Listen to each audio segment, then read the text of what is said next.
said, and when they do, we'll do very well. Okay, so New Hampshire won't be the defining moment for whether you continue or not in this race. All right, New Hampshire will be an important moment, Margaret. There's no doubt.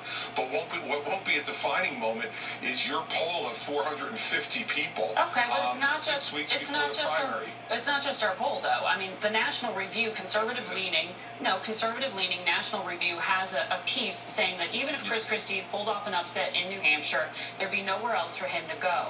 A hypothetical Christie win would rely heavily on support from independents and Democrats in the open New Hampshire primary. Those conditions would be impossible to replicate elsewhere. If he's as committed to stopping Trump as he says, it's time for him to retire to his tent. What do you have to say to them? Well, what I have to say to them is they should try to get the facts right. First of all, Democrats can't vote in the Republican primary in New Hampshire, so they're wrong about that. It's only independents and Republicans. Right. Yeah, well, you read me the quote, Margaret. How about you get accurate? Democrats, you said, in reading their quote, can vote.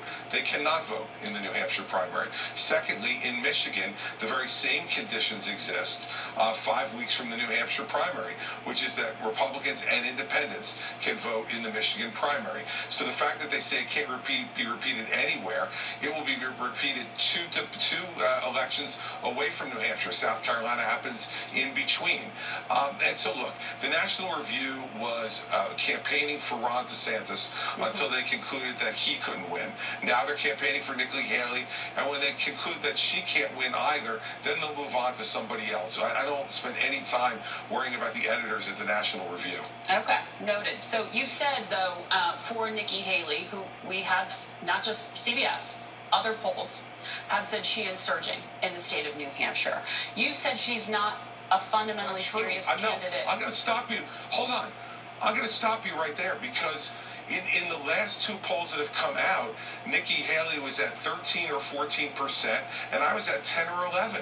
Yeah. So I don't understand where you talk about surging, Margaret. I know that that's the talking points up on the teleprompter, but it's not surging. I'm not looking at teleprompter, sir. I'm looking at your face. You're up 2 points from our last poll in September. You said you don't trust any polls. You just cited some. So there are some you like. But let me read you what you have said about Nikki Haley. No,